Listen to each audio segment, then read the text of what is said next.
Hello students, welcome to this online lecture series of refrigeration and air conditioning. In the last lecture we have solved the numerical on vapor compression refrigeration system, the single stage system. In this lecture I will discuss the multi-stage vapor compression refrigeration system. So in the multi-stage refrigeration system, either you will have the two compressor or you will have the two evaporator. Okay, so first we will discuss why the single stage is not sufficient. Okay, so why we need the multi-stage. First we will discuss why we need the multi-stage system.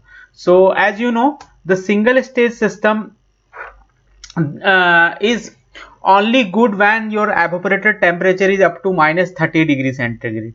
Okay, so the performance of the single stage system shows that these are adequate as long as the temperature difference between the evaporator and condenser is small. So what is this temperature lift? So temperature जो lift होता है ये आपका, this is the temperature lift. Temperature lift जो होता है आपका mainly आपका जो evaporator temperature होता है और जो condenser temperature होता है, इनके बीच का जो difference होता है, the difference between evaporator temperature and the condenser temperature is known as the temperature lift.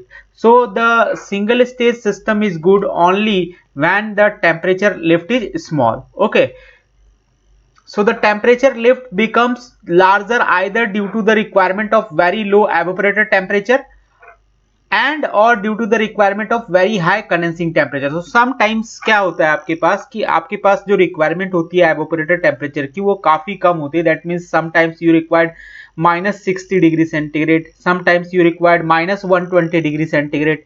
Okay, so when you will require like the temperature, let us assume if we have a temperature of evaporator as minus 5 degree centigrade and the condenser temperature is plus 30 degree centigrade. So that case the temperature lift will be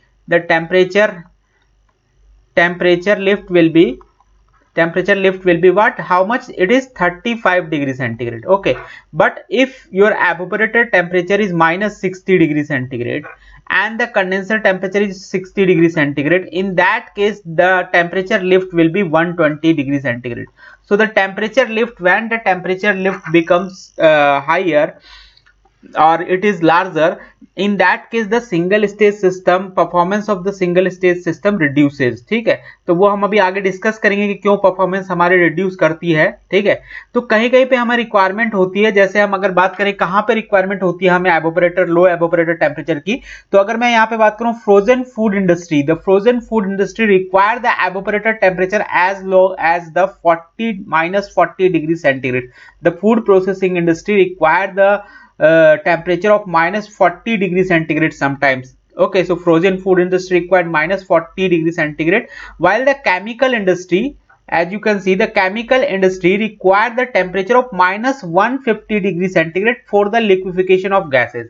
So basically when there is a chemical industry and you are going to liquefy a gas, then the temperature required will be minus 150 degree centigrade evaporator temperature. So in that case also the temperature lift increases and this reduces the performance of single stage VCRS system. Okay, so on the condenser side अगर हम condenser की बात करें तो condenser side में क्या होता है कि the refrigeration system is sometimes use for heating also. Okay, तो जब हम हीटिंग के लिए रेफ्रिजरेशन सिस्टम का यूज करते हैं तो उस केस में जो हमारा कंडेंसर का टेम्परेचर होता है it is much higher, like 60 degree centigrade और 70 degree centigrade.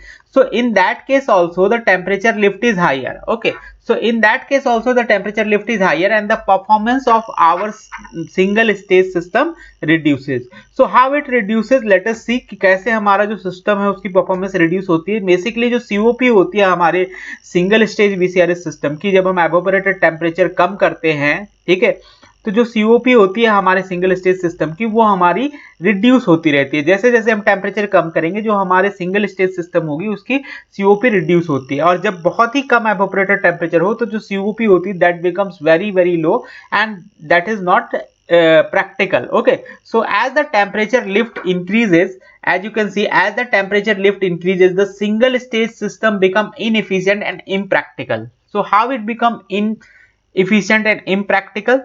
Because the COP of the system reduces by a very large amount when you decrease the temperature. ठीक है, so let us discuss this. let us discuss this with this pH diagram, example of this pH diagram. Let us assume there is a system. अगर ये मान लें हम कि एक system है हमारे पास जिसमें हम मान लेते हैं कि यहाँ पे जो हमारे पास एवोपरेटर टेम्परेचर है वो है -30 degree centigrade. Okay, so in this cycle 1 2 3 4 the evaporator temperature is -30 degree centigrade. Okay, so for this you can see this 4:1 is the refrigeration effect. That means this H1 minus H4 is the refrigeration effect. Okay, for this cycle 1 2 3 4 for cycle 1 2 3 4, if you will discuss this 1 2 3 4 cycle, then the refrigeration effect you are getting as H1 minus H4. Okay, so if we reduce the evaporator temperature, let us assume this evaporator temperature to be 60 degree centigrade. अगर हम इसको 60 degree centigrade मान लेते हैं तो इस case में जो रेफ्रिजरेशन इफेक्ट मिल रहा है वो हमें कितना मिल रहा है. अगर मैं इस साइकिल की बात करूं 1 2 1 2 3 4 डैश, अगर मैं इस साइकिल की बात करूं तो यहाँ पे जो रेफ्रिजरेशन इफेक्ट मिल रहा है that is H1 dash minus H4 dash. Okay,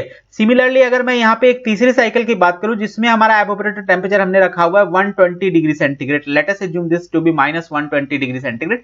so if we have taken this 120, then this is the cycle 1 double dash 2 double dash 3 and 4 double dash. This is the cycle. In that case the refrigeration effect is R double dash. Let me call this as R dash. ठीक है, तो इसको R dash बोल देते हैं, इसको R E double dash बोल देते हैं. इसमें जो रेफ्रिजरेशन इफेक्ट मिल रहा है that is H1 double dash minus H4 double dash.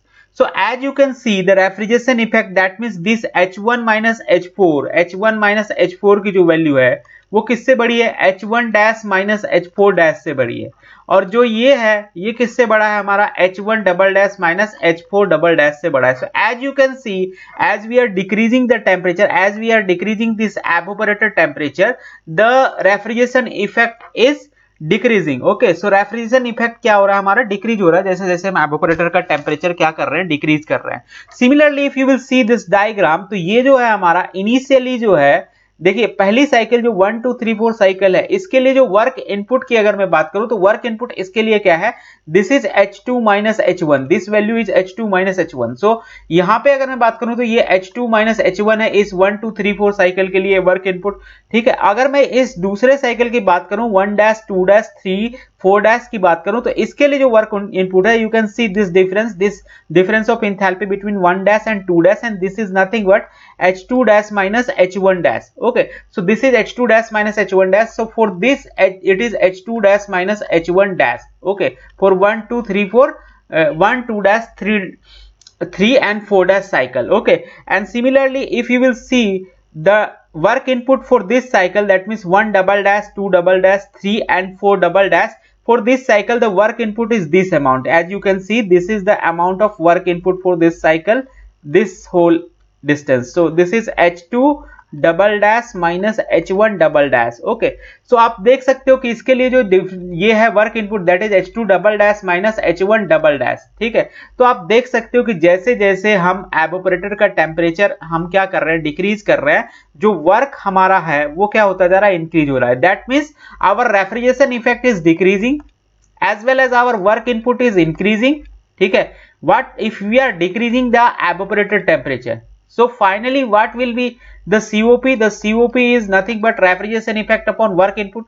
So finally the COP will decreased by the large amount. So the performance of our single stage system reduces, or COP of our single stage system reduces when we operate at very low evaporator temperature. तो हम बहुत कम evaporator temperature पे अगर काम करेंगे तो COP हमारे जो सिस्टम की होगी, सिंगल स्टेज सिस्टम की, वो बहुत ही कम हो जाएगी. ठीक है, यहाँ पे आप एक टीएस डायग्राम भी देख रहे होगे. इस टीएस डायग्राम में कुछ हैचेस एरिया आप देख रहे हो. ठीक है, तो ये जो एरिया होता है this is basically one type of loss and this is known as the super heating loss. This area is this small triangle is called the super heating loss and this area is called the throttling loss. इसको हम क्या बोलते हैं, इसको बोलते हैं throttling loss. This is called as throttling loss and this area is called as the super heat horn. This is called as super heat horn. So this is one type of loss also. This is one type of loss. So if you will see this, initially we have this amount of superheat horn, and after that if we will decrease the evaporator temperature, this is the amount of superheated horn, and if we'll decrease more the evaporator temperature, then this will be the entire area, this bigger triangle will be our superheat horn or loss. Okay, similarly if you will see, initially this is the throttling loss, and after that, after decreasing the evaporator temperature at minus 60 degrees centigrade from minus 30 degrees centigrade, the throttling loss has been increased to this area plus this area. Okay, so if we decrease more the evaporator temperature, then the throttling loss has decreased more. Okay, so you can see there is a decrease, there is an increase in the throttling loss as well as superheat horn, or it is a superheat horn losses. It is one type of losses also. So there is an increase in the losses, and due to which the COP or the coefficient of performance of our single stage system decreases. Okay, so as you can see, as I have discussed, there is an increase in the throttling loss, there is an increase in superheat loss or superheat horn. Okay, the compressor discharge temperature, third thing is the compressor discharge temperature. If you see this diagram, you can see from this diagram, you can see that the T2 double dash is higher than the T2, and it is higher than the T2. Okay, so T2 double dash is higher than T2 dash, and it is higher than T2. So as you can see that this is the compressor discharge temperature. So the discharge temperature of compressor also increases, and that reduces the life of the compressor. अगर compressor का आपका discharge का temperature बढ़ेगा तो सीधी सी बात है कि जो आपके compressor की life है उसको ज्यादा temperature पे काम करना पड़ेगा, तो जो आपके compressor की life है वो क्या हो जाएगी, decrease हो जाएगी. Okay, उसके बाद अगर मैं यहाँ पे बोलूँ quality. Okay, so the quantity of, this is quantity. Okay, this is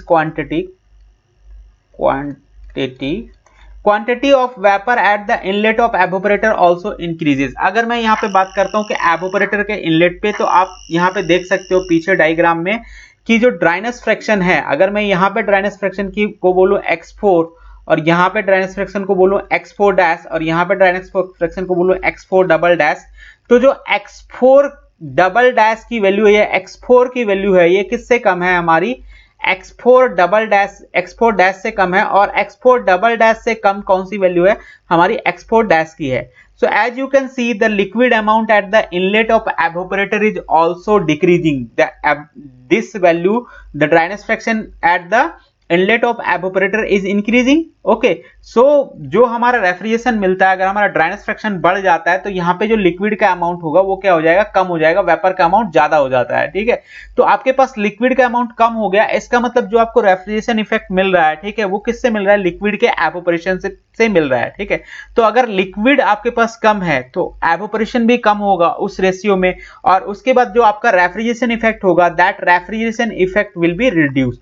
So by this way the refrigeration effect will also reduces. So by decreasing the evaporator temperature, the COP of our system reduces by very large amount. Okay, so that's why the single stage system is not preferred for very low evaporator temperature. अगर आपका evaporator का temperature काफी कम है तो इसीलिए हम single stage system को prefer नहीं करते हैं. Okay, तो ये सारे पॉइंट हमने डिस्कस कर लिए. उसके बाद देखिए जो स्पेसिफिक वॉल्यूम है, the specific volume at the inlet to the compressor will also increase. अगर मैं यहाँ पे बात करूँ, देखिए यहाँ पे अगर आपका प्रेशर कम हो रहा है, अगर आपका एवोपरेटर का आप टेम्परेचर कम कर रहे हो, दैट मीन्स अगर ये 30 डिग्री है और ये -60 है और ये -120 है, तो जो प्रेशर भी होगा वो यहाँ पे कम होगा. किसमें, जो एवोपरेटर आपका -120 पे काम कर रहा होगा उसका प्रेशर भी कम होगा. तो जब आप प्रेशर कम करते हो तो क्या होता है, वॉल्यूम आपका बढ़ जाएगा. ठीक है, तो वॉल्यूम आपका बढ़ेगा क्योंकि आपने प्रेशर घटाया, तो प्रेशर घटाया वॉल्यूम बढ़ जाएगा. तो जो आपका कंप्रेसर होगा उसको लार्ज वॉल्यूम हैंडल करना पड़ेगा,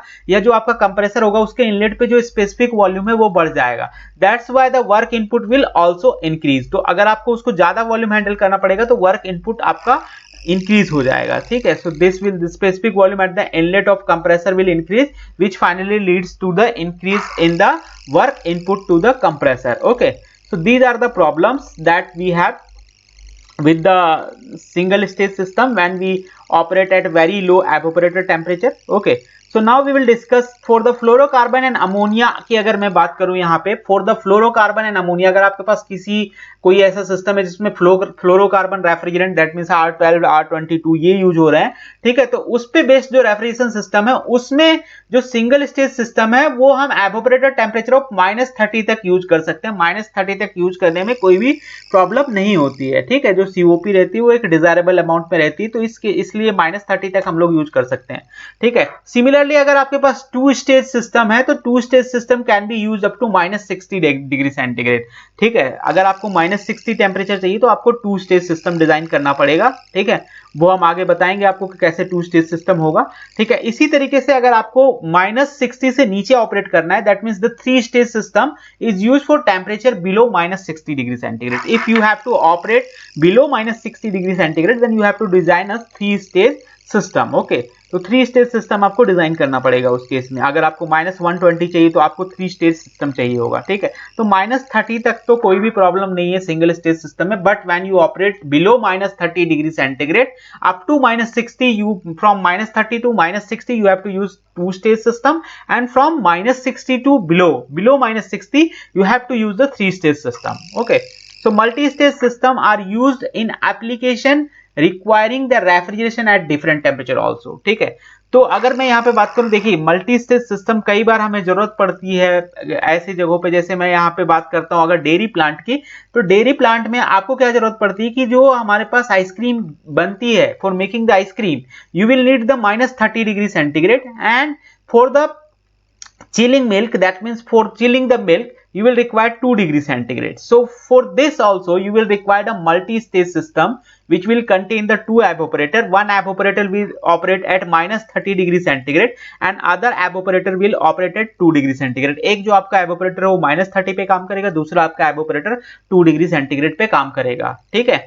In such cases it may be advantageous to use the multi evaporator system. अगर इस तरह का कोई सिस्टम, इस तरह का कोई केस है तो उसमें हम multi evaporator type of system use करते हैं। जैसा मैंने आपको बताया कि एक एवोपरेटर आपका -30 पे काम करेगा और दूसरा जो एवोपरेटर है वो आपका 2 पे काम करेगा। We will use the 2 evaporator if you will require this application, if you will require a refrigerator in which we require the different temperature, ठीक है।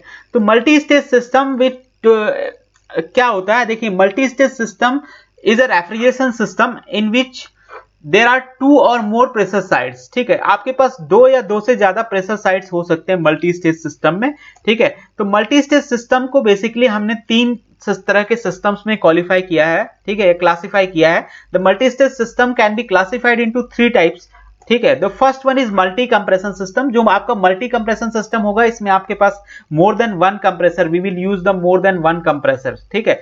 सो अगर मान लीजिए आपको 1 बार से 10 बार तक कंप्रेस करना है तो we will use the 2 compressor और more than 2 compressor. Like first we will compress from 1 bar to 5 bar and after that we will compress from 5 bar to 10 bar. So we will use the multi compressor, ठीक है।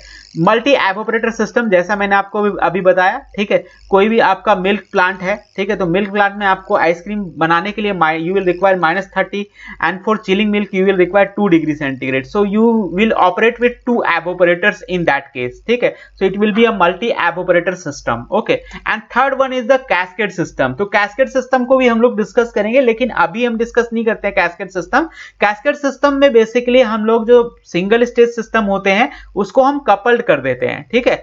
2 single stage system या 2 से ज्यादा single stage system को हम coupled कर सकते हैं, because there are some limitations of multi stage system also, that's why we will use the cascade system, okay.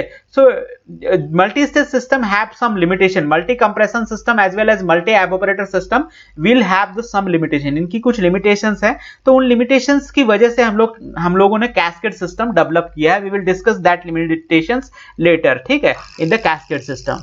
तो उसके बाद हम यहाँ पे बात करेंगे कि 2 तरह के बेसिकली 2 कंसेप्ट यूज होते हैं। There are 2 concept which are normally integral to the multi pressure system या मल्टी स्टेज सिस्टम में। दे बेसिकली 2 तरह के कंसेप्ट यूज होते हैं, दोनों कंसेप्ट को हम डिटेल में डिस्कस करेंगे, ठीक है। The first one is the flash gas removal, ठीक है। पहला आपका है फ्लैश गैस रिमूवल और दूसरा आपका है इंटरकूलिंग, ठीक है। तो ये 2 कंसेप्ट जनरली हम लोग यूज करते हैं, फ्लैश गैस रिमूवल यूज करते हैं और इंटरकूलिंग यूज करते हैं, ठीक है। तो सबसे पहले डिस्कस करेंगे देखिए फ्लैश गैस रिमूवल के बारे में, ठीक है। तो फ्लैश गैस रिमूवल आपका क्या होता है, सबसे पहले तो हमें यह पता करना पड़ेगा कि फ्लैश गैस क्या होती है, ठीक है। तो फ्लैश गैस क्या होता है, देखिए जो आपका अगर आपको डायग्राम याद हो तो, अगर आपको वीसीआरएस सिस्टम का डायग्राम याद हो तो मैं आपको यहाँ पे बना के दिखा रहा हूँ वीसीआरएस सिस्टम का diagram. This is the standard SSS standard VCRS cycle, ठीक है, ये आपकी स्टैंडर्ड वीसीआरएस साइकिल थी। ये कुछ इस तरीके की होती थी, this is the point 1, this is the point 2, this is 3 and this is 4। तो अगर यहाँ पे आप देखोगे 1 2 3 एंड 4, जो 3 से 4 के ड्यूरेशन में है, देखिए 3 पे आपके पास सैचुरेटेड लिक्विड था, लेकिन 4 पॉइंट पे आपके पास क्या है, 4 पॉइंट पे आपके पास थोड़ा सा जो लिक्विड है, इतना जो लिक्विड है, ये किस में बदल चुका है, वेपर में बदल चुका है। This is the gaseous form और दिस इज द वेपर, ठीक है, ये आपका क्या है, वेपर फॉर्म में है, ठीक है। और तो जो आपका लिक्विड वेपर फॉर्म में बदल चुका है, ठीक है, इसी को हम लोग बोलते हैं फ्लैश, ठीक है। जो भी आपका यहाँ पे ड्यूरिंग द एक्सपेंशन, ठीक है, जो भी आपका लिक्विड वेपर में चेंज हो जाता है उसको हम फ्लैश बोलते हैं, ठीक है। तो फ्लैश क्या होता है, उसी को हम फ्लैश गैस बोलते हैं या फ्लैश बोलते हैं। The flash gas does not contribute to the refrigeration effect as it is already in the form of vapor and it increases the pressure drop in the evaporator, ठीक है। जो आपका flash होता है वो बेसिकली क्या होता है कि जो आपका 3 to 4 में एक्सपेंशन होता है, उसमें जो भी आपकी जो भी लिक्विड हो आपका किस में बदल जाता है, वेपर में बदल जाता है। That is basically called as the flash gas. Okay, so it is possible to improve the COP of system if the flash gas is removed as soon as it is formed and recompressed back to the condenser pressure, but it is not practical, ठीक है। तो देखिए जो आपका flash बन रहा है, ठीक है, मान लीजिए मैंने अभी जो डायग्राम बनाया था, मान लीजिए कि ये आपका डायग्राम होता है पीएच डायग्राम की अगर मैं बात करता हूं तो ये पीएच डायग्राम होता है सिंगल स्टेज सिस्टम का। ये पीएच डायग्राम इस तरीके का होता है आपका, ठीक है, क्लियरली मैं यहाँ पे बना दे रहा हूँ। इस तरीके का आपका सिंगल स्टेज सिस्टम का पीएच डायग्राम होता है, ये देखिए। तो ये हमारा पॉइंट नंबर 1 है और ये हमारा पॉइंट नंबर 2 है और ये हमारा पॉइंट नंबर 3 होता है और ये पॉइंट नंबर 4 होता है। तो जो आपका 3, देखिए 3 पॉइंट आपका कहाँ पे है, सैचुरेटेड लिक्विड लाइन पे। This 3 point is in saturated liquid line. At the 3 point you have all saturated liquid, but when you will expand at 3 point from expansion device, you will expand that liquid from expansion device. At 4 point you have some amount of vapor also. Here this is the amount of vapor that you have present in this particular, ये जो आपका है, ये इतना amount क्या होता है, इतना अमाउंट आपका वेपर बन जाता है जब आप उसको एक्सपेंड करते हो एक्सपेंशन डिवाइस में। तो ये जो आपका वेपर बन रहा है that is basically called as the flash gas. और देखिए ये जो वेपर आपका बना है इसका इस रेफ्रिजरेशन इफेक्ट में कोई भी योगदान नहीं है अगर हम ये बोले तो, ठीक है, क्योंकि जो हमें रेफ्रिजरेशन इफेक्ट मिल रहा है वो किससे मिल रहा है, जो भी लिक्विड पोर्शन है यहाँ पे अवेलेबल वो वेपराइज हो रहा है और उससे हमें रेफ्रिजरेशन इफेक्ट मिल रहा है। So it does not contribute to the refrigeration effect, ठीक है। तो इसको अगर ये रेफ्रिजरेशन इफेक्ट में कंट्रीब्यूट नहीं कर रहा है तो हम क्या कर सकते हैं कि इसको हम वापस रीबैक कर सकते हैं। जो भी प्रेशर जिस अभी तो ये लोअर प्रेशर पे, तो हम इसको क्या कर सकते हैं, डायरेक्टली कंप्रेसर को दे सकते हैं और कंप्रेसर से इसको एवापोरेटर से ना पास करके हम इसको डायरेक्टली किसको दे दें, कंप्रेसर को दे दें एंड कंप्रेसर से इसको दोबारा से हम कंप्रेस्ड बैक कर दें, ठीक है। क्योंकि ये हमारे लिए कोई भी फायदेमंद नहीं है, जो फ्लैश गैस बन रहा है उसका कोई भी क्या है पार्टिसिपेशन नहीं है रेफ्रिजरेशन इफेक्ट में। Okay, so to improve the COP of system or to remove the flash gas at intermediate pressure we will use the flash tank। हम लोग क्या करेंगे यहाँ पे फ्लैश टैंक का यूज करेंगे for removing that flash gas. Flash gas को remove करने के लिए फ्लैश टैंक का यूज करेंगे, ठीक है। So let us discuss what is the flash tank, ठीक है। तो फ्लैश टैंक की बात करते हैं हम यहाँ पे। देखिए फ्लैश टैंक कुछ इस तरीके का टैंक होता है, ये देखिए आप यहाँ पे इस तरीके से देख सकते हैं, इस तरीके का एक टैंक होता है, ठीक है। जो आपके पास लिक्विड आ रहा था 6 पॉइंट पे, कहां पे, कंडेंसर से जो आपके पास लिक्विड आ रहा था, उस कंडेंसर के लिक्विड को एक्सपेंशन डिवाइस से एक्सपेंड करने के बाद जो भी हमारा लिक्विड होता है और जो भी वेपर होता है that is separated in the this tank which operates at an intermediate pressure. मैं यहां पे बोल देता हूं pi. Pi is the pressure of the flash tank. अगर पीआई में pressure of the flash tank की बात करूं तो पीआई इसका प्रेशर हो गया। एवापोरेटर का जो प्रेशर है वो कितना है, पीई है। जो कंडेंसर का प्रेशर है वो कितना है, पीसी है। So this pi is in between, देखो जो सबसे कम हमारे पास प्रेशर है दैट इज पीई, ठीक है, और इससे जो बड़ा प्रेशर है that is pi. Pi is the intermediate pressure और सबसे ज्यादा जो प्रेशर है that is condenser. So the flash tank एक इंटरमीडिएट टैंक है जिसमें हम क्या कर रहे हैं कि after expanding this saturated liquid in the expansion device, the liquid and vapor are separated at an intermediate pressure. ठीक है, so flash tank is a pressure vessel wherein the refrigerant, liquid and vapor are separated to an intermediate pressure, and the refrigerant from the condenser is first expanded in intermediate pressure corresponding to the pressure of flash tank by using a low side float valve. This is a valve. यहाँ पे expansion device की बजाय हम लोग, ये भी एक तरह की एक्सपेंशन डिवाइस है, but it is a float valve, it is a low side float valve. ठीक है, why we are putting this low side float valve? Because we want to maintain the level of liquid in this flash tank. ठीक है, क्यों? क्योंकि हमें यहाँ पे अलग करना है. देखिए, जब यहाँ से जब हमने एक्सपेंड किया होगा, तो एक्सपेंड करने के बाद थोड़ा सा अमाउंट जब इससे एक्सपेंड किया, मतलब that means during 6 to 7 process after expanding there is some liquid amount will vaporise. ठीक है, तो जो भी वेपोराइज हुआ वो हमारा यहाँ पे ऊपर आ जाएगा. ठीक है, और लिक्विड हमारा नीचे सेटल डाउन हो जाएगा, and only the liquid will be supplied to through this expansion device to the evaporator. ठीक है, तो फिर हम उसको कहाँ पीआई से लेके हम यहाँ पे इस एक्सपेंशन डिवाइस के थ्रू यहाँ पे हम पीई प्रेशर तक ले आएंगे, जो भी लिक्विड हमारा पीआई पे है उसको, और फिर हम उसको एवोपरेटर को सप्लाई करेंगे. और जो हमारा वेपर बना था या जो भी फ्लैश गैस बनी थी, उस फ्लैश गैस को सीधा सीधा यहाँ से ऊपर से लेकर के हम सीधा सीधा कंप्रेसर को सप्लाई कर देंगे. ठीक है, तो अभी हम आगे इस डायग्राम को और भी देखेंगे, एक्सप्लेन करेंगे, तो उससे आपको समझ में आ जाएगा कि क्या हो रहा है. बट अभी यहाँ पे हम पीएच डायग्राम इसका देख लेते हैं. ये रहा इसका पीएच डायग्राम. ठीक है, मान लीजिए कि 6 पॉइंट पे आपके पास सैचुरेटेड लिक्विड था at the outlet of condenser, जो आपका 3 पॉइंट होता था वीसीआरएस साइकिल का. ठीक है, वो यहाँ पे हमने 6 पॉइंट पे दिखाया हुआ है. अभी मैं बताऊंगा कि वो 6 पॉइंट पे दिखाया हुआ है, तो वो हमने यहाँ पे पॉइंट नंबर 6 बोला है, जो आपका 3 पॉइंट होता था. ये समझ लीजिए कि जो आपका वीसीआरएस का 3 पॉइंट था और ये जो 6 पॉइंट है, this is nearly same. Okay, तो पहले हमने देखिए क्या किया, 6 to 7 हमने एक्सपेंड किया है थ्रू एन एक्सपेंशन डिवाइस.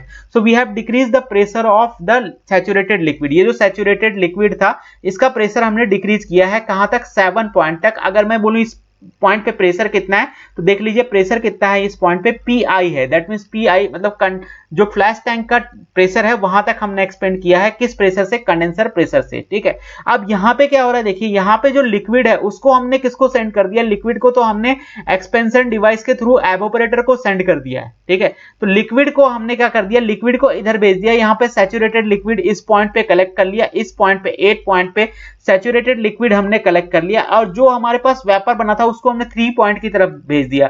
तो ये हमारा इधर की तरफ हमने क्या भेजा? इधर की तरफ हमने लिक्विड भेज दिया, और इधर की तरफ क्या भेज दिया?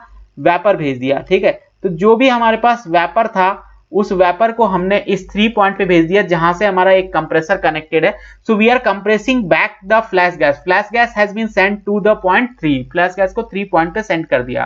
ठीक है, अब देखिए 8 to 9 आपने क्या किया है? 8 to 9 is the expansion process. 8 पे जो हमारा प्रेशर है दैट इज पीआई. ठीक है, सो पीआई प्रेशर से पीई तक हमने एक्सपेंड किया है. किसमें? एक एक्सपेंशन डिवाइस में एक्सपेंड किया है. तो अब देखिए 8 to 9 में हमने यहाँ पे एक्सपेंड किया है. This is the point number 9. ठीक है, तो 8 to 9 we have expanded this. ठीक है, इन दिस एक्सपेंशन वाल्व. ठीक है, 8 to 9 is expanded, we have expanded in this expansion valve. ठीक है, then it is supplied at 9 point, it is supplied to the evaporator. 9 point पे आपको evaporator पे supply कर दिया गया है. ठीक है, अब मैं आपको यहाँ पे एक डिफरेंस दिखाता हूँ. देखिए, अगर हमने यहाँ पे डायरेक्टली एक्सपेंड कर दिया होता पीसी से सीधा सीधा पीआई, तो देखिए आपकी जो लाइन बनती वो ये बनती. 6 से पहले सीधा सीधा हम कहाँ पे जाते? 9 डैश पे जाते. ठीक है, so you will get the dryness fraction x9 dash if you will expanded in a single stage. ठीक है, बट हमने यहाँ मल्टी स्टेज में एक्सपेंशन किया है. क्यों? क्योंकि देखिए पहले हमने 6 to 7 एक्सपेंड किया, और उसके बाद हमने लिक्विड वेपर को अलग कर लिया, और उसके बाद हमने 8 to 9 एक्सपेंड किया. So you can C here, let us assume the dryness fraction is x9. So as you can see that x9 is less than x9 dash. Okay, so at this point you have more liquid. तो अगर आपके पास ज्यादा liquid है तो क्या होगा? वो ज्यादा लिक्विड एवोपरेट करेगा, and you will get more refrigeration effect. So you will get more refrigeration effect. Okay, so this is the main function of the flash tank. By the flash tank you can increase your refrigeration effect. Okay, so let us discuss what is the use of float valve. Float valve का use ये होता है कि the float valve maintains a constant level liquid level in the flash tank. Okay, in the flash tank the refrigerant, liquid and vapor are separated as we have discussed. The saturated liquid at point 8 is fed to the evaporator after throttling and it is required at evaporator pressure PE using an expansion valve as we have discussed। ठीक है कि जो आपका 8 point पे saturated liquid हम collect करते हैं उसको हम एक्सपेंशन वाल्व के थ्रू एक्सपेंड करते हैं PI से लेके PE प्रेशर तक, then we supply that to the evaporator। Okay, depending upon the type of the system the saturated vapour in the flash tank is either compressed to the condenser pressure और throttle to the evaporator pressure. वो 3 point की condition पे depend करता है कि हम उसको condenser pressure पे सप्लाई कर देंगे या फिर हम उसको evaporator प्रेशर पे थ्रॉटल कर देंगे। Okay, so this will depend the condition of point 3 will decide the condition। okay, so the second concept, now we will discuss the second concept in multi-stage। this is all about the flash gas removal, ठीक है, और use of the flash tank। now we will discuss the intercooling। so what is the intercooling in multi-stage compression? okay, so this is the formula of work of compression for the compressor। ठीक है, if you will see this formula, there is a V1, so the work input to the compressor is directly proportional to V1। so specific work input reduces as the specific volume V1 reduces। if you reduce this V1, अगर V1 को decrease करेंगे तो हमारा जो work supplied है या work required जो compressor में होगा that will also reduce. Okay, so अगर मैं यहाँ पे बात करता हूँ at a given pressure the specific volume can be reduced by reducing the temperature. Okay, तो देखियो अगर हमें ये V1 घटाना है, ठीक है, तो इस V1 को घटाने के लिए हम क्या कर सकते हैं, अगर हम टेम्परेचर घटा दें, if will reduce the temperature then this V1 will also decrease. Okay, so अगर मैं यहाँ पे मान लो मैं बात करता हूँ कोई कंप्रेसर है जिसका इनलेट है मान लो 1, ठीक है, there is a compressor, if we have a compressor like that, this is a compressor and we have an inlet this 1 point and this is the point number 2। so if we want to decrease this V1, okay, if we want to decrease this V1, if we'll decrease the T1, if T1 will be decreased then this V1 will also decrease। okay, this is a principle behind the intercooling in multi stage compression. ठीक है, तो यही principal यहाँ पे involve होता है intercooling में। तो अब हम देखते हैं इंटरकूलिंग होती कैसे है या इंटरकूलिंग से क्या बेनिफिट्स होते हैं। ठीक है, तो ये यहाँ पे देखिए एक मैंने यहाँ पे डायग्राम बनाया हुआ है, पीवी डायग्राम और पीएच डायग्राम बनाया हुआ है। ठीक है, तो अगर आप पीवी डायग्राम को देखोगे ध्यान से तो यहाँ पे 2 साइकिल है हमारे पास। ठीक है, एक तो हमने जो कंप्रेशन किया हुआ है वो किया हुआ है directly 1 to 2 okay, so this is the direct compressor. ठीक है, तो इसको समझने के लिए बहुत आसान तरीका है। देखिए मान लीजिए आपको एक कंप्रेसर चाहिए जिसमें आपको कंप्रेशन करना है 1 to 10 बार। ठीक है, तो मान लीजिए कि आपने एक कंप्रेसर लगाया 1 to 2 जो कि कंप्रेस करता है 1 to 10 बार और ये एक सिंगल स्टेज कंप्रेशन है। ठीक है, मतलब आपने 1 बार से 10 बार सीधा सीधा कंप्रेस कर दिया है। ठीक है, दूसरा आप क्या कर सकते हो कि पहले हम क्या करें 1 से 2 कंप्रेस करें। ठीक है, दैट मींस यहां पे देख सकते हो आप ये 1 से 2 हमने पहले कंप्रेस किया, फिर हमने उसकी इंटरकूलिंग करी। इंटरकूलिंग किस पे करी है, देखिए कांस्टेंट प्रेशर पे करी है। ठीक है, जो इंटरकूलिंग करी है वो हमने कांस्टेंट प्रेशर पे की है। फिर हमने क्या करी 1 से 2 तो कंप्रेस किया। ठीक है, 1 से 2 क्या किया, कंप्रेस किया। ठीक है, उसके बाद हमने क्या करी, उसके बाद हमने करी है इंटरकूलिंग। इंटरकूलिंग कब करी है, इंटरकूलिंग करी है 2 से 3 के ड्यूरेशन में, और ये क्या है हमारी इंटरकूलिंग। ठीक है, इंटरकूलिंग। ठीक है, और उसके बाद हमने फिर दोबारा कंप्रेस किया है 3 to 4। ठीक है, इसका मतलब ये 1 से 2 हमने कंप्रेस किया होगा मान लीजिए 1 to 5 बार। ठीक है, और फिर इंटरकूलिंग करने के बाद हमने दोबारा से कंप्रेस कर दिया 5 to 10 bar. So we are using here 2 compressor instead of 1 compressor। One compressor is operating at 1 to 5 bar and the second compressor is operating at 5 to 10 bar। Okay, so if you will see this diagram, अगर इस diagram को आप देखोगे, ठीक, तो अब देख लेते हैं थोड़ा सा इस डायग्राम को। देखिए इस डायग्राम में अगर आप देखोगे, ठीक है, तो ये 1 से 2 आपका क्या शो कर रहा है अगर हम कंप्रेशन को सिंगल स्टेज में करते हैं। ठीक है, तो अगर मान लीजिए हमने सिंगल स्टेज में कंप्रेशन किया तो जो वर्क इनपुट होगा, अगर वर्क इनपुट की मैं बात करूं, अगर ये मैं 1 से 2 में कंप्रेशन करता हूं, ठीक है, तो वर्क इनपुट हमारा क्या होगा, इस केस में जो वर्क इनपुट होगा, देखिए आपका वर्क इनपुट होगा H2 minus H2 minus H1, या मैं इसको इससे भी लिख सकता हूं H2 minus H1 plus H2 minus H2. Okay, so this will be the net work input required in the single stage compression. लेकिन अगर मैं यहाँ पे मल्टी स्टेज कंप्रेशन करता हूँ विथ इंटरकूलिंग, तो WC डैश अगर मैं बोलता हूँ तो WC डैश में क्या होगा, देखिए वर्क इनपुट जो होगा that is H2, that is this will be 1 to 2 and 3 to 4. It will be two process. Okay, so the work input will be H2 minus H1 plus H2 minus H1, ये जो difference होगा इन दोनों की enthalpy में, plus आपका क्या होगा H4 minus H3 होगा, H4 माइनस H3 होगा। तो देखिए ये क्वांटिटी तो इसमें भी है, ठीक है, आपका अगर विदाउट इंटरकूलिंग करते हैं तो ये क्वांटिटी तो सेम है दोनों में, ठीक है, विथ इंटरकूलिंग और विदाउट इंटरकूलिंग में, ठीक है। लेकिन ये क्वांटिटी अगर देखिए तो यहाँ पे H4 माइनस H3 जो है आपका that is less than H2 dash minus this, so this quantity is higher, this is higher, ठीक है, then this is higher than this H4 minus H3. Okay, so that's why the work input required in the single stage will be more. ठीक है, इसको आप दूसरे तरीके से भी समझ सकते हो कि वर्क इनपुट आपका क्या होता है। देखिए वर्क इनपुट जो होता है आपका, work input is the area of projection of this 1 to 2 dash on the P axis और Y एक्सिस। Y एक्सिस पे अगर आप इसको प्रोजेक्ट कर देते हो 1 से 2 डैश का एरिया, तो you will get the work of compression. Okay, तो देखिए अगर मैं सिंगल स्टेज में करता हूं तो जो सिंगल स्टेज में आपको एरिया होगा 1 से 2 के ड्यूरेशन में जो आपको वर्क सप्लाई करना पड़ेगा, that will be this entire area, this entire area, this entire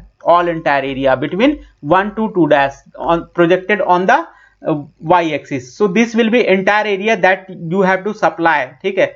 this entire area will denote the work input to the compressor. Okay, if you will compress in a single stage, but if we are using the multi stage, अगर हम यहाँ पे multi stage use कर रहे हैं तो multi stage में देखिए क्या होगा, multi stage में जो आपको वर्क सप्लाई करना पड़ेगा, मैंने बताया कि आपका क्या होता है, it is a projection on the y axis. Okay, so the projection of this line on the y axis, तो y axis में अगर मैं ऐसे प्रोजेक्ट करता हूँ, देखिए पहले तो हम इसमें 1 से 2 करेंगे, ठीक है, तो 1 से 2 अगर मैं करता हूँ तो this will be the work input in the first compressor which will be operating from 1 bar to 5 bar. अगर 1 bar to 5 bar ऑपरेट कर रहा है तो this will be the work input in the first compressor and this will be the work input, this will be the work input in the second compressor. Okay, मैं इसको cross लगा देता हूँ क्योंकि वहां पे देखिए, तो ये आपका नेट वर्क इनपुट ये जो क्रॉस में है, this will be, that means this area, the area 1 plus area 2, this will be the entire work input if we work in with the intercooling, अगर इंटरकूलिंग के साथ हम वर्क करते हैं तो, ठीक है।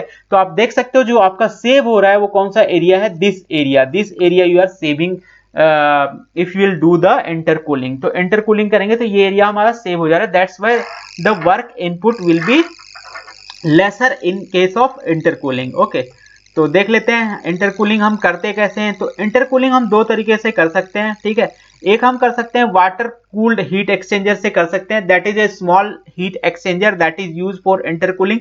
एक छोटा हीट एक्सचेंजर होता है, वाटर के थ्रू हम उसको क्या कर सकते हैं कि पहले 1 to 2 कंप्रेस करें हम कंप्रेसर में, ठीक है, फिर 2 to 3 जो है हम एक क्या यूज करें, एक हम यहाँ पे इस तरीके का हीट एक्सचेंजर यूज कर सकते हैं कि पहला जो आपका कंप्रेसर है, मान लीजिए कि ये 1 बार से 5 बार काम कर रहा है, तो 1 बार से 5 बार हम पहले कंप्रेस कर लेंगे, ठीक है, 1 बार से 5 बार कंप्रेस कर लेंगे, then we will cool that from 2 to 3 we will cool that, ठीक है, with the help of the water cooled heat exchanger, ठीक है, ठंडा कर देंगे जो भी वेपर बना है आपका यहाँ पे 2 पॉइंट को, उसको तो ठंडा करने के बाद फिर हमारा इसको हम दूसरे कंप्रेसर में डाल देंगे, जो कंप्रेसर हमारा मान लीजिए कि 5 बार से 10 बार पे ऑपरेट कर रहा है, तो यहाँ पे डाल देंगे, ठीक है। So this is the one type of intercooling you can do, ठीक है।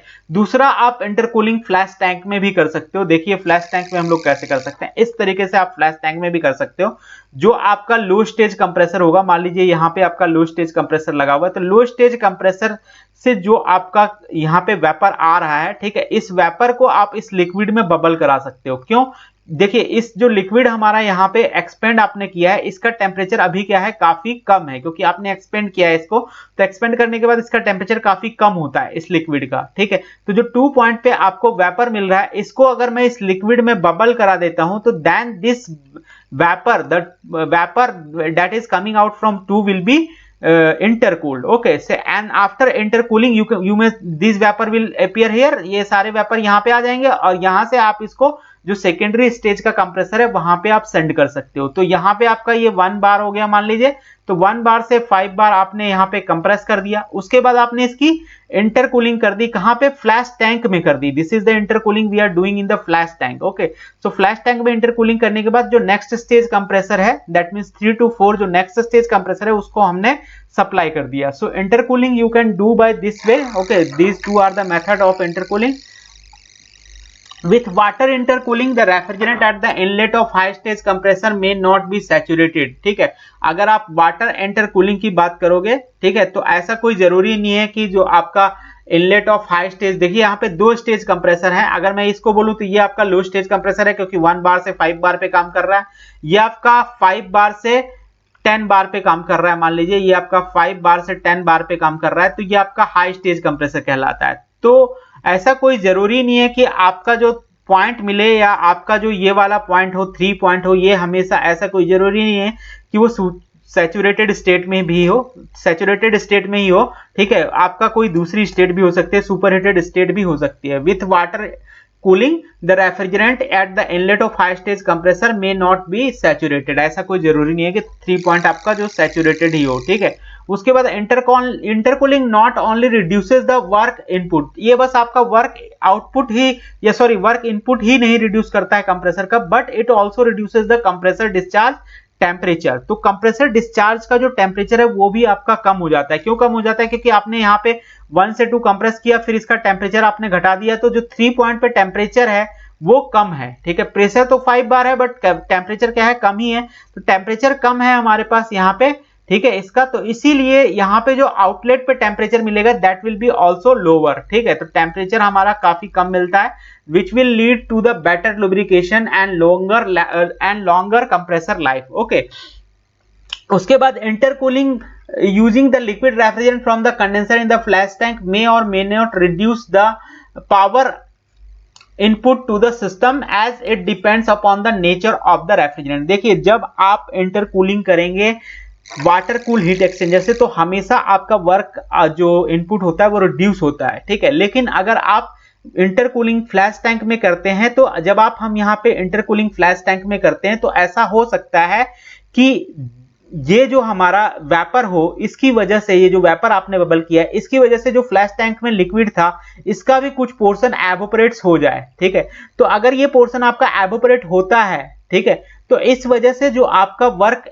आउटपुट है या वर्क इनपुट है उस पर भी फर्क पड़ेगा। ठीक है, तो इसमें कोई जरूरी नहीं होता कि जो आपका work input to the compressor है वो रिड्यूस ही होगा। ठीक है, लेकिन अगर आप वाटर कूल हीट एक्सचेंजर का यूज करते हैं तो by the intercooling you can reduce the work input to the compressor. Okay, the heat rejected by the refrigerant during the intercooling generates additional vapor in the flash tank। ये मैंने अभी बता दिया आपको कि जब हम उसको बबल करते हैं तो चूंकि वो वेपर होता है हाई टेम्परेचर का, तो जो हमारे पास लिक्विड हमने स्टोर करके रखा हुआ है फ्लैश टैंक में, हो सकता है कि उसके कुछ पोर्शन को वो वेपोराइज कर दे। ठीक है, और अगर कुछ पोर्शन को वो वेपोराइज करता है तो उस केस में जो आपका रेफ्रिजरेशन इफेक्ट होगा वो घट जाएगा। ठीक है,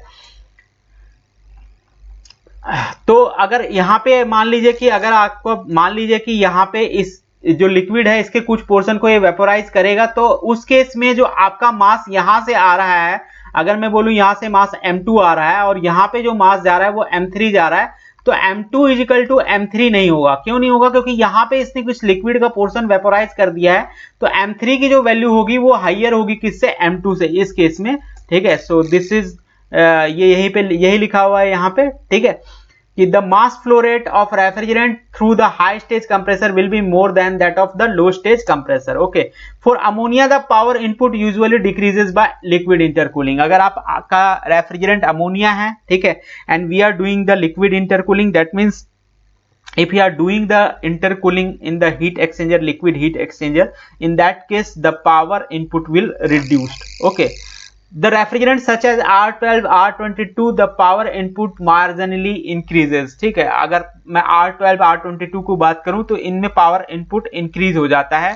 ठीक है, ज्यादा फर्क नहीं पड़ता है। ठीक है, इसीलिए जो इंटरकूलिंग है, the intercooling using the liquid refrigerant is not effective for R11 and R22. So if you are using R11 and R22 the intercooling is not recommended, क्योंकि इंटरकूलिंग से इनमें वर्क जो है हमारा इंक्रीज हो जाता है instead of decreasing because of the property of the refrigerant, okay, और nature of the refrigerant, nature of refrigerant की वजह से ये हमारा क्या हो जाता है, वर्क इनपुट यहाँ पे इंक्रीज हो जाता है इंस्टेड ऑफ डिक्रीजिंग, ठीक है। तो इसीलिए जो अगर अमोनिया है तो उसके केस में ज्यादातर केस में हम लोग इंटरकूलिंग प्रेफर करते हैं, but if you have a refrigerant like R12 और R22 then intercooling is not preferred, okay.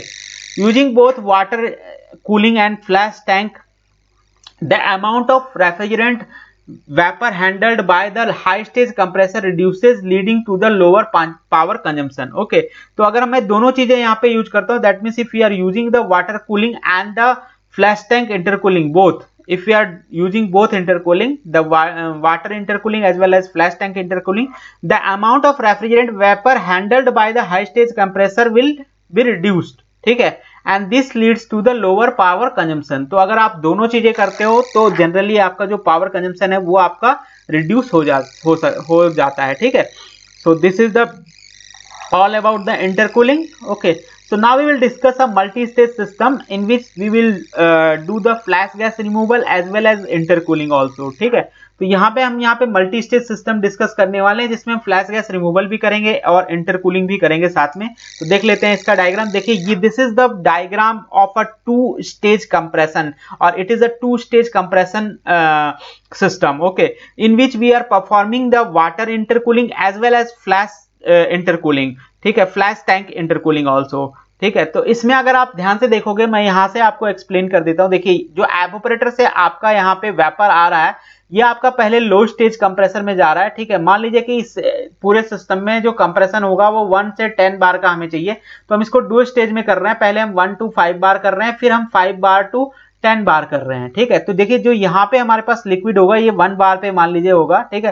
तो 1 बार का लिक्विड पहले कंप्रेसर में जा रहा है, पहले कंप्रेसर में जाने के बाद ये 5 बार पे कंप्रेस होके निकल रहा है।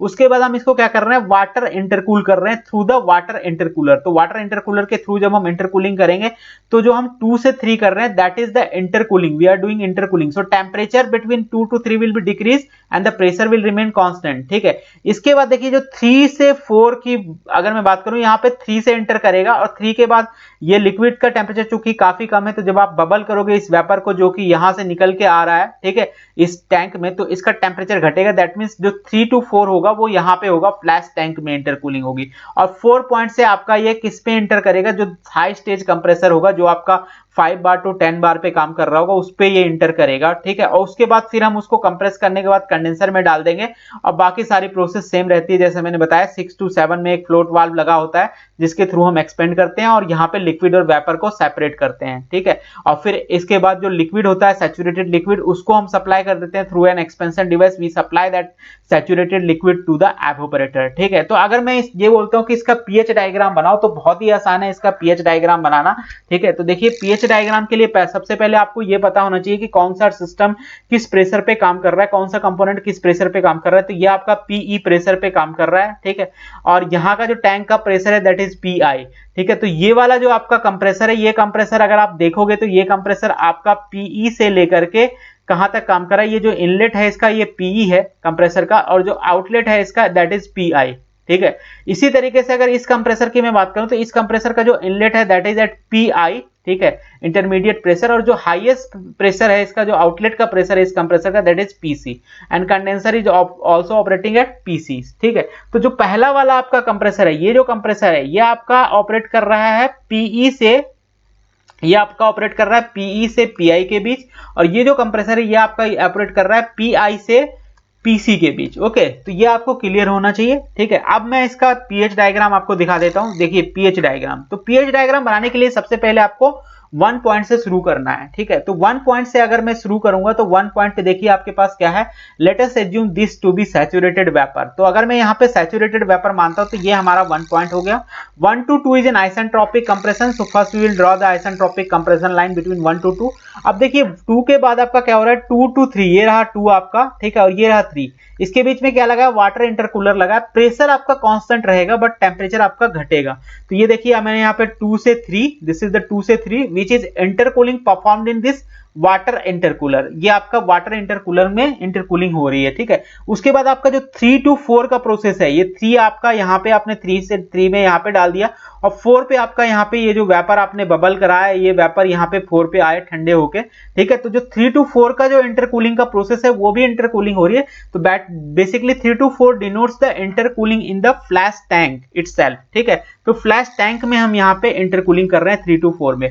फिर आप देखिए यहाँ पे 4 to 5, देखिए यहाँ पे 4 पे एंटर कर रहे हैं हम कंप्रेसर में और लीव कर रहे हैं 5 पे कंप्रेसर के आउटलेट पे। तो कंप्रेसर आपका आइसेंट्रोपिकली काम करता है, so it will become a line like this 4 to 5, ठीक है। तो 5 पे आपके पास क्या है, that is the super heated vapour, okay. So super heated vapour को हम किस में भेज देते हैं, कंडेंसर में भेज देते हैं, जहां पे उस कंडेंस होगा, ठीक है। तो यहाँ पे 5 पे देखिए हमने 5 to 6 is a condensation process, ठीक है। 5 to 6 is a condensation process in which superheated vapor is first cooled and then condensed in the condenser. Okay, so 6 point we are assuming at 6 point to be saturated liquid. यहाँ पे हमने saturated liquid मान लिया, and after expanding in the 6 to 7, if we'll expand, the some amount of flash gas will be formed here. 6 to 7 में जब expand करेंगे तो कुछ अमाउंट ऑफ फ्लैश गैस बनेगा, ठीक है। उसको हमें अलग अलग कर लेना है इस फ्लैश टैंक में। तो 6 to 7 में एक्सपेंड करने के बाद जो लिक्विड रहता है उसको हम 8 पॉइंट पे भेज देते हैं। That means liquid will B सेंडेड in this direction and vapour will be सेंडेड in this direction, okay. तो वेपर को तो हम लोग जो यहाँ पे वेपर बना, इसको तो हम सीधा सीधा हाई स्टेज कंप्रेसर पे, that means we are connecting this to the 4 point, ठीक है। तो यहाँ पे हम इसको 4 पॉइंट पे कनेक्ट कर दे रहे हैं। जो इस यहाँ पे प्रेशर है that is PI, the pressure of the flash tank, okay, और the inlet pressure of the higher stage compressor, okay. उसके बाद 8 to 9 को अगर आप देखोगे तो 8 to 9 में आपके पास एक एक्सपेंशन डिवाइस लगी है, और जो भी प्रोसेस होता है that is isenthalpic process in the expansion device. It is always isenthalpic process if it is any type of expansion device, like it is a float valve और एक्सपेंशन डिवाइस और throttling valve, or it is capillary tube, anything, it will be always a isenthalpic process. So 8 to 9 is a isenthalpic process. तो isenthalpic process 8 to 9 है, और 9 point पे आपको देखिए यहाँ पे मिल रहा है 9 point is the entry to the evaporator, and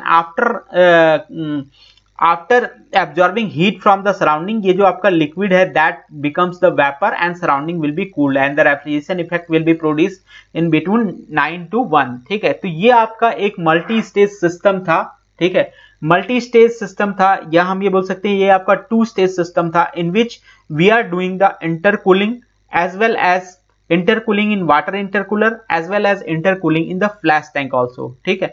So this is a 2 stage system, ठीक है। This is generally asked in the exam, ये ज्यादातर केसेस में यही पूछा जाता है, ठीक है। अगर इस सिस्टम के एडवांटेज की मैं बात करूं कि क्या क्या एडवांटेज है इस सिस्टम के, तो देखिए the quality of refrigerant entering to the evaporator reduces, thus giving the higher refrigeration effect. जो आपको यहाँ पे देखिए, यहाँ पे जो आपको 9 पॉइंट मिल रहा है, अगर मैं यहाँ 6 से डायरेक्टली एक्सपेंड कर देता, कहाँ पे, अगर मैं यहाँ पे डायरेक्टली यहाँ पे एक्सपेंड कर देता, मान लीजिए 6 से सीधा सीधा एवापोरेटर प्रेशर पे, तो 9 डैश आपको मिलता, और 9 डैश पे आपको लिक्विड अमाउंट कम मिलता, ठीक है। लेकिन अगर हम यहाँ पे सेपरेट करने के बाद एक्सपेंड कर रहे हैं तो you are getting 9, at 9 point you have more amount of liquid, so it will increase the refrigeration effect, because refrigeration effect is going to be produced by vaporization of liquid or evaporation of liquid, okay.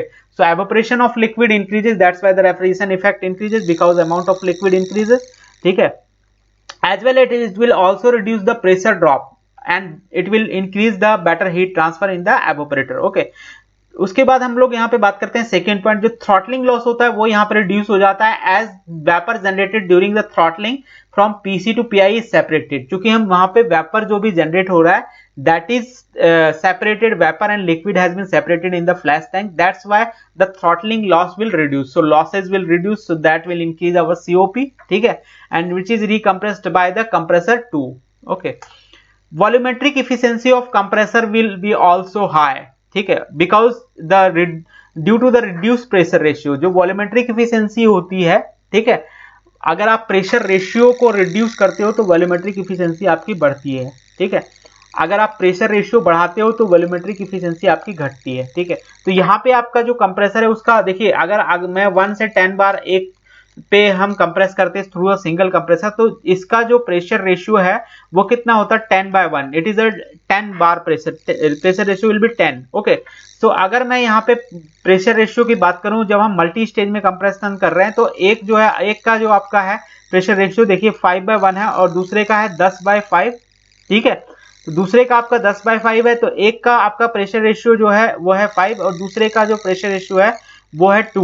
Okay, so the pressure ratio has been reduced, so by reducing the pressure ratio you can increase the volumetric efficiency of the compressor. तो volumetric efficiency यहाँ पे increase हो जाती है, ठीक है। उसके बाद चौथा पॉइंट है आपके पास कंप्रेसर डिस्चार्ज टेम्परेचर, ठीक है। तो कंप्रेसर डिस्चार्ज का जो टेम्परेचर होगा वो भी रिड्यूस हो जाएगा, क्योंकि हम पहले कंप्रेस कर रहे हैं 1 to 5 बार, फिर हम कूलिंग कर रहे हैं, फिर हम दोबारा कंप्रेस कर रहे हैं, तो जो कंप्रेसर का डिस्चार्ज टेम्परेचर है वो रिड्यूस हो जाता है। और जैसा मैंने बताया आपको कि कंप्रेसर का जब डिस्चार्ज टेम्परेचर आपका रिड्यूस हो जाएगा तो जो कंप्रेसर की लाइफ है, जो उसकी लुब्रिकेशन है, कैपेसिटी है, वो अच्छी हो जाती है, जो कंप्रेसर की लाइफ है वो ज्यादा हो जाती है, ठीक है, जैसा मैंने डिस्कस किया था। लेकिन एक इसका डिसएडवांटेज भी है, ठीक है। तो डिसएडवांटेज क्या है देख लेते हैं। There is one disadvantage of above system is that since refrigerant liquid in the, इसको मैं थोड़ा क्लियर कर लेता हूं पहले, ठीक है, जिससे आपको साफ साफ दिख जाए। One disadvantage of above system is that since refrigerant liquid in the flash tank is saturated, जो आपका फ्लैश टैंक होता है उसमें जो रेफ्रिजरेंट लिक्विड होता है वो सैचुरेटेड होता है। So there is a possibility of liquid flashing ahead of expansion valve due to the pressure drop and और heat transfer in the pipeline connecting the flash tank and the expansion device, ठीक है। तो यहाँ पे chances हमेशा रहते हैं कि वहां पे लिक्विड की फ्लैशिंग हो जाए कुछ ज्यादा, ठीक है। देखिए जैसे यहाँ पे भी हम लोग क्या कर रहे हैं कि ये जो पॉइंट है हमारा, देखिए 8 to 9 जो पॉइंट है, ठीक है, यहाँ पे हमारे पास सैचुरेटेड लिक्विड रहता है, लेकिन 8 to 9 में भी थोड़ी बहुत जो हमारे पास यहाँ फ्लैशिंग है वो हो जाती है, ठीक है। अगर यहाँ पे ज्यादा हीट गेन हो गया, मान लीजिए सराउंडिंग से 8 to 9 में जो आपने कनेक्ट कर रखा है, ठीक है, अगर इस ड्यूरेशन में जो पाइपलाइन है, अगर इस पाइपलाइन से हीट गेन हो जाता है तो यहाँ पे भी फ्लैशिंग बहुत ज्यादा हो सकती है। उस केस में आपका ये जो 9 पॉइंट है वो इधर की तरफ शिफ्ट हो जाएगा, ठीक है। तो ये पॉसिबिलिटी हमेशा होती है इस तरह के सिस्टम में, ठीक है। So this is one of the disadvantage of this system. So this is all for today's lecture. Rest we will discuss in the next lecture. Thank you for listening. Best of luck.